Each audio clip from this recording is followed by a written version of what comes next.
Welcome back to another episode of Full Retard. Today we have more Choosing Beggar story. First up, I Love Non-Choosing Beggars by Not Rory Williams. My usual stance on beggars is to just avoid them. I work on government programs to take care of the poor, and I'm not really a big believer in individual charity. Today, though, I saw a guy on the corner with a dog, and I was waiting at the light, so I dove into the trunk to grab my dog's bag of treats and waved him over. I gave him a handful of treats and the cheese Danish I was saving for later, and he just lit up with gratitude as he went back to his dog and gave her the treats one at a time. That made me feel he was a good guy and really worthy of help. So when the light turned, I paused as I drove by and handed him the $20 bill I had in my wallet. Though sometimes it's hard to see it in light of my tendency to compare myself with others, many of whom are much more fortunate or wealthier than myself, the truth of the matter is I'm spectacularly privileged.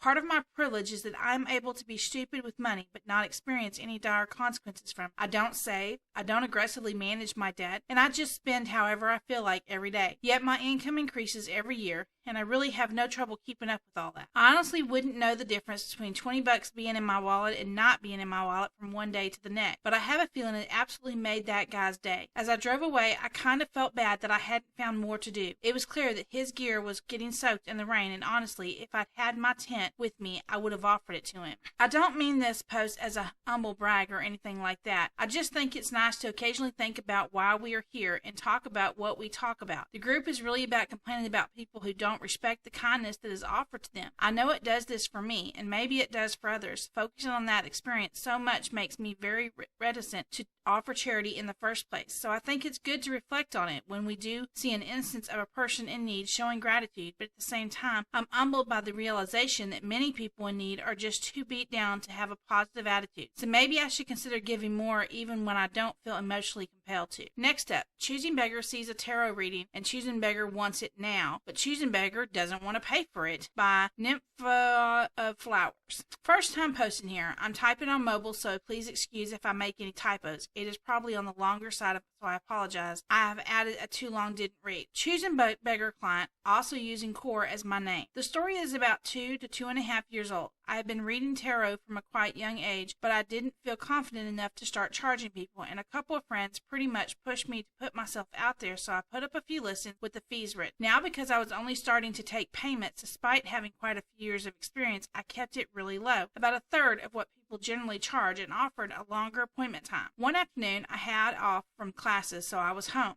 My phone rings around 3 in the afternoon. It is an unknown number, but I'm used to people calling for appointments, so I pick up. Hello, is this Miss Core? Yes, how may I help you?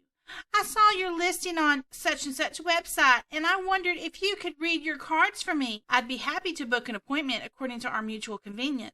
Okay, but how about now? I usually don't do readings, but if it is urgent, I'm able to do one today. Okay, so we'll get started now. I would need at least 20 minutes to get my stuff out and set up my workplace for a reading. So may I call you back in half an hour? And in the meantime, I can send you my full menu of services, and you can decide which one to go for according to your needs and send me the fees accordingly. I accept all major wallets and online banking. Voice suddenly getting shrill. You charge money for this?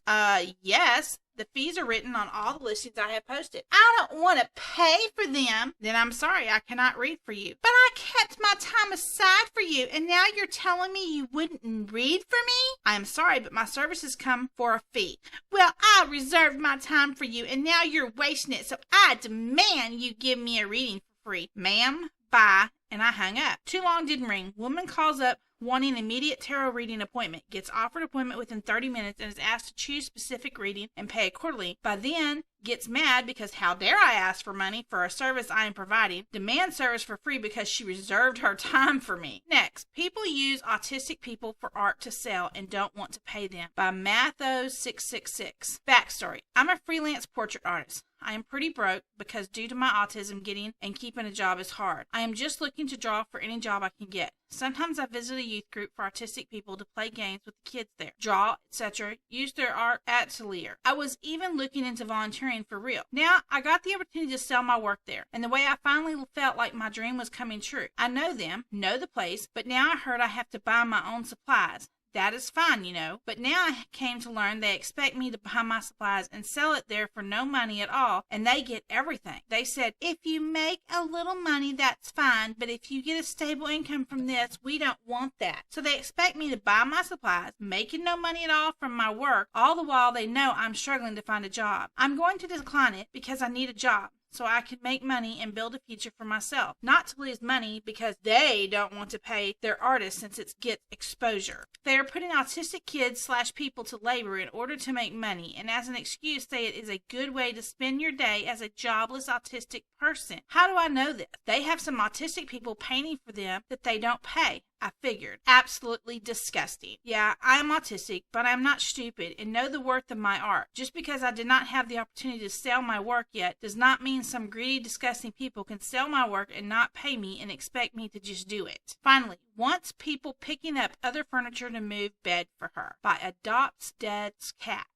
So I got saddled with having to get rid of a hospital bed in less than a week due to a relative moving to a different care facility and acquiring a new bed and no one asking until last minute what they should do with the old. I figured it was a $2,000 hospital bed that was less than 2 years old. Shouldn't be too hard to find someone willing to take it, right? So I posted it for free on Nextdoor with the careful explanation of exactly where it was and when it had to be moved by giving a date a couple of days before the day that we had to get rid of it. Immediately, a nice lady from Meals on Wheels said they could send someone to collect it immediately. So I was delighted. But before I could close the post, someone jumped on it and said how desperately she needed a bed for her disabled son who had outgrown his smaller bed. I informed her it was already here, promised, and thought that was the last of it. But then the Meals on Wheels lady privately contacted me to say that she did not have a client who needed the bed right away, so maybe I should offer it to the parent, which I did. Again, carefully explaining to her she had to go get it within 4 to 5 days and giving her the facility information so she could pick it up and giving her information to them so that they would know who to expect, who had permission to take the bed. 2 days later, the care facility called me. When they called her to find out when she was coming to collect it, apparently all she did was complain endlessly about how she had no way to get it and could they possibly deliver it, and on in this vein. So I messaged her telling her this was unacceptable and that she knew she had to figure out how to get it. And yes, it was a 40-minute drive from where she lives in the bed, but she could